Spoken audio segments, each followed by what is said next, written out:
మరి కాసేపట్లో జీహెచ్ఎంసీపై సమీక్షించనున్నారు హైదరాబాద్ ఇన్ఛార్జి మంత్రి పొన్నం ప్రభాకర్. వార్డులు, జోన్లు, సర్కిళ్ల పెంపు తర్వాత పొన్నం చేపడుతున్న తొలి సమీక్ష ఇదే కావడం విశేషం. ఇదిలా ఉంటే శానిటేషన్, రోడ్ల నిర్వహణ, కొత్త ప్రాజెక్టుల వంటి అంశాలపై అధికారులను వివరణ అడిగి తెలుసుకోనున్నారు మంత్రి పొన్నం.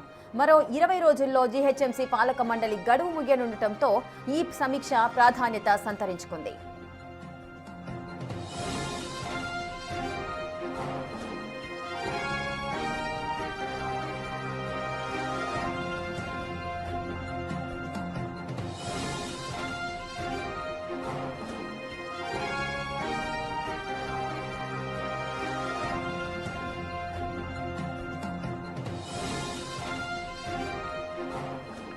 ఇక జీహెచ్ఎంసీపై సమీక్షిస్తున్నారు హైదరాబాద్ ఇన్ఛార్జి మంత్రి పొన్నం ప్రభాకర్. వార్డులు, జోన్లు, సర్కిళ్ల పెంపు తర్వాత పొన్నం చేపడుతున్నారు ఈ తొలి సమీక్ష. ఈ తొలి సమీక్షలో ఎటువంటి అంశాలు ప్రస్తావనకు వస్తున్నాయి? దీనికి సంబంధించిన పూర్తి అప్డేట్స్ మా ప్రతినిధి శ్రవణ్ లైవ్ లో అందిస్తారు. శ్రవణ్, ఈ సమీక్షలో ఏ అంశాలను చర్చించే అవకాశాలున్నాయి? ఏం మాట్లాడబోతున్నారు? పూర్తి వివరాలు ఏంటి? జీహెచ్ఎంసీ పైన హైదరాబాద్ ఇన్ఛార్జ్ మంత్రి పొన్నం ప్రభాకర్ సమీక్ష సమావేశాన్ని కొనసాగిస్తున్నారు. మొదటగా గ్రేటర్ హైదరాబాద్ పరిధిలో ఉన్నటువంటి రోడ్లు, వాటి వ్యవహారం పైన ఏ వింగ్ చూస్తుంది, రోడ్ల దుస్థితి అస్సలు బాగాలేదు అని ఆయన అధికారుల మీద కొంత ఆగ్రహం వ్యక్తం చేశారు. రోడ్ల మెయింటెనెన్స్ పైన ప్రత్యేకంగా దృష్టి పెట్టాల్సినటువంటి అవసరం ఉంది. డిప్యూటీ కమిషనర్లతో పాటు ఇంజనీరింగ్కి సంబంధించినటువంటి ఉన్నతాధికారులు కూడా రోడ్లపైన ప్రత్యేకంగా దృష్టి పెట్టాలి.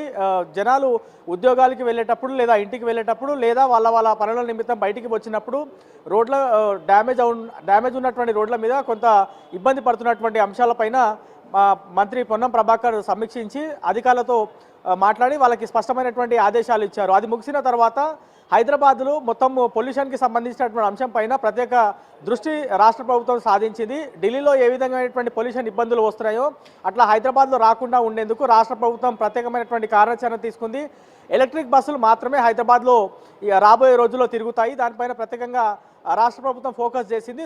జీహెచ్ఎంసీకి సంబంధించినటువంటి అధికారులు పూర్తి సహకారం అందించాల్సినటువంటి అవసరం ఉందనేది చెప్పేటువంటి ప్రయత్నం చేశారు. ఈ సమీక్షా సమావేశంలో ఆర్టీసీ ఎండీ నాగిరెడ్డి కూడా పాల్గొని ఆర్టీసీ ద్వారా తీసుకోబోయేటువంటి చర్యలు, ఎలక్ట్రిక్ బస్సులు ఎప్పుడెప్పుడు అందుబాటులోకి వస్తాయి, ప్రస్తుతం ఎన్ని డీజిల్కి సంబంధించినటువంటి బస్సులు హైదరాబాద్లో తిరుగుతున్నాయి, వాటి వల్ల ఎంత పొల్యూషన్ ఉత్పన్నం అవుతుంది అనేటువంటి అంశాలపైన ఆయన మంత్రి పొన్నం ప్రభాకర్ దృష్టికి వివిధ అంశాలు తీసుకొచ్చేటువంటి ప్రయత్నం చేశారు. దాంతోపాటు ఈ రెండు అంశాలు ముగిసిన తర్వాత గ్రేటర్ హైదరాబాద్లో ట్రాఫిక్ ఇబ్బందులు చాలా ఎక్కువ ఉన్నాయి. జూబ్లీ హిల్స్లో ప్రత్యేకమైనటువంటి కారిడార్గా తీసుకొని ఎలివేటెడ్ కారిడార్స్ నిర్మిస్తాం, ఫ్లైఓవర్లు, అండర్ పాస్లు నిర్మిస్తామని రాష్ట్ర ప్రభుత్వం అనేక రోజుల క్రితం చెప్పింది. కానీ ఇప్పటివరకు ఒక పిల్లర్ కూడా గ్రౌండ్ కాలేదు. దానిపైన ఎంత వేగంగా అయితే అంత వేగంగా పనులు గ్రౌండ్ అయ్యే విధంగా చూడాలని ఇంజనీరింగ్కి సంబంధించినటువంటి అధికారులకు జీహెచ్ఎంసీ కమిషనర్కి ఆయన ఆదేశించారు. దాని తర్వాత solid waste management greater Hyderabad వ్యాప్తంగా మొన్నటి వరకు 6 జోన్లు ఉన్నటువంటి జీహెచ్ఎంసీ ఇప్పుడు దాదాపుగా 12 జోన్లు అయ్యాయి. 30 సర్కిల్ ఉన్నటువంటి జీహెచ్ఎంసీకి ఇప్పుడు 60 సర్కిల్ అయ్యాయి. మొత్తం శివారు ప్రాంతాలన్నీ కూడా జీహెచ్ఎంసీలో మర్జ్ అయిపోయాయి. చెత్త నిర్వహణ అనేది చాలా ఇంపార్టెంట్. రోడ్ల మీద ప్రతిరోజు దాదాపుగా 10,000 మెట్రిక్ టన్నుల చెత్త ఉత్పన్నం అవుతుంది, రోడ్ల మీదకి వస్తుంది.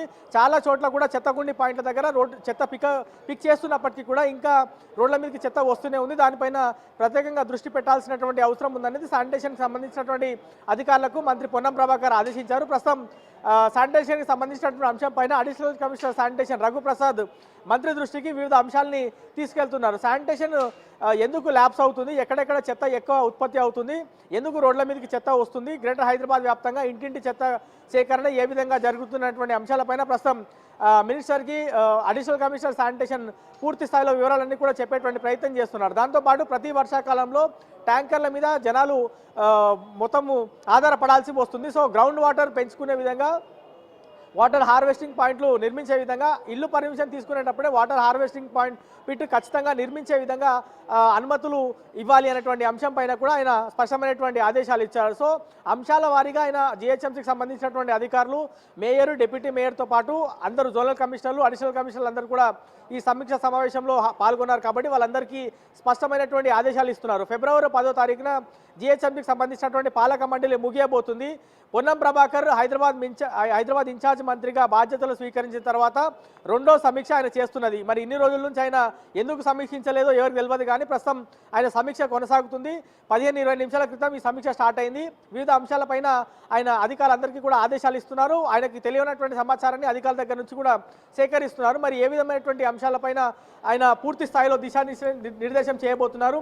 రాబోయే రోజుల్లో ఎన్నికలు జరగబోతున్నాయి కాబట్టి ఇప్పుడు రివ్యూ తీసుకుంటున్నారు అనేటువంటి విమర్శలు కూడా రాకపోలేదు. సో ఓవరాల్గా మాత్రం గ్రేటర్ హైదరాబాద్ మున్సిపల్ కార్పొరేషన్ మొత్తము ఇప్పుడు కొంచెం ఎక్స్టెండ్ అయింది. 6 జోన్లు ఉన్న జిహెచ్ఎంసీ కాస్త ఇప్పుడు 12 జోన్లు అయింది. కాబట్టి ఇప్పుడు జిహెచ్ఎంసీ అధికారులతో ఉన్నతాధికారులు అందరూ కూడా ఈ సమీక్షా సమావేశంలో పాల్గొన్నారు. స్పష్టమైనటువంటి ఆదేశాలు, రాబోయే రోజుల్లో జనాలకు ఇబ్బందులు రాకుండా చూసేటువంటి అంశం. ఎన్నికలు రాబోతున్నాయి కాబట్టి ప్రజలకు ఉన్నటువంటి ఇబ్బందులు ఏవి కూడా పెండింగ్ పెట్టవద్దు, అన్ని కూడా క్లియర్ చేయాలనేది ఆయన ఆదేశిస్తున్నటువంటి పరిస్థితి ప్రస్తుతం కనిపిస్తుంది. ఇంకా సమీక్ష అనేది కొనసాగుతుంది. సమీక్ష ముగిసిన తర్వాత మీడియాతో ఆయన మాట్లాడారు. ఇంకొక 20 రోజుల్లోనే ఈ జిహెచ్ఎంసీ మండలి గడువు అనేది తీరబోతోంది. మరి కొత్త పాలక మండలి ఎప్పుడు ఏర్పడే అవకాశాలు ఉంటాయి? వారి ముందున్న ప్రధానమైన సవాళ్ళేంటి? మనకున్నటువంటి సమాచారం ఫిబ్రవరి 10వ తారీఖున ప్రస్తుత పాలక మండలి ముగియబోతుంది. అంటే ఫిబ్రవరి 11వ తారీఖు నుంచి స్పెషల్ ఆఫీసర్ల ఆధ్వర్యంలో జిహెచ్ఎంసీకి సంబంధించిన పాలన జరగబోతుంది. సో జిహెచ్ఎంసీ ఎన్నికలు మళ్ళీ ఎప్పుడు జరుగుతాయనేటువంటి అంశం ప్రధానంగా చర్చలో ఉంది. సో ప్రస్తుతం ఉన్నటువంటి పరిణామాలు, ప్రస్తుతం జరుగుతున్నటువంటి పరిస్థితులు చూస్తే ఖచ్చితంగా మార్చి లేదా ఏప్రిల్ తర్వాతనే జిహెచ్ఎంసీకి సంబంధించినటువంటి ఎన్నికలు జరిగేటువంటి అవకాశం ఉంది. ఇప్పుడు మున్సిపల్ సంబంధించినటువంటి ఎన్నికలు నగరం మోగబోతుంది. ఇవాళ లేదా రేపు షెడ్యూల్ రాబోతుంది. కాబట్టి మున్సిపల్ ఎన్నికలకు సంబంధించిన అంశాలు పూర్తి స్థాయిలో ముగిసిన తర్వాత జిహెచ్ఎంసీ పైన రాష్ట్ర ప్రభుత్వం దృష్టి పెట్టేటువంటి అవకాశం కనిపిస్తుంది. ఏప్రిల్ లేదా మే, జూన్ ఈ 3 నెలల సమయంలో ఎప్పుడో ఒకసారి జిహెచ్ఎంసీకి సంబంధించినటువంటి ఎన్నికలు జరిగేటువంటి సూచనలు అయితే కనిపిస్తూ ఉన్నాయి. దాంతోపాటు పాలక మండలి ముగిసిన తర్వాత ఒక్క జిహెచ్ఎంసీ ఉన్నది 3 జిహెచ్ఎంసీగా మారబోతుంది అనేది, అంటే 3 కార్పొరేషన్లుగా మారబోతుంది అనేది ప్రధానంగా ఉన్నటువంటి చర్చ.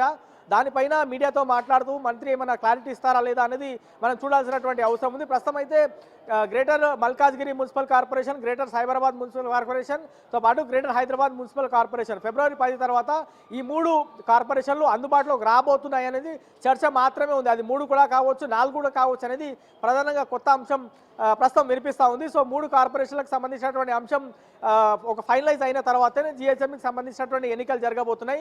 సో ఓవరాల్గా మాత్రం పాలక మండలి ముగియడానికి మరో 20 రోజులు మాత్రమే గడువు ఉంది. ఈ సమయంలో హైదరాబాద్ ఇన్ఛార్జ్ మంత్రి వచ్చి జిహెచ్ఎంసీ అధికారులందరికీ కూడా ఆదేశాలు ఇస్తున్నారు. అవి ఎంతవరకు గ్రౌండ్ లెవెల్ అమలు అవుతాయి, ఎంతవరకు అధికారులు చేపట్టగలుగుతారు, మేయర్కి పూర్తి స్థాయిలో సమాచారం ఉందా, అవగాహన ఉందా, డిప్యూటీ మేయర్కి పూర్తి స్థాయిలో సమాచారం ఉందా, అవగాహన ఉందా అనేది అన్ని పక్కన పెడితే కేవలం 20 రోజులు మాత్రమే ఉంది. ఇప్పుడు హైదరాబాద్లో ఏ పనులు చేపట్టాలి, జనాలకు ఇబ్బందులు రాకుండా ఏం చేయాలని దాదాపుగా 2 సంవత్సరాల తర్వాత రెండో సమీక్ష పొన్నం ప్రభాకర్ నిర్వహిస్తున్నారు. ఆయన మీడియాతో మాట్లాడేటప్పుడు అనేక విషయాలు మనం అడిగేటువంటి ప్రయత్నం చేద్దాం. సో ఆయన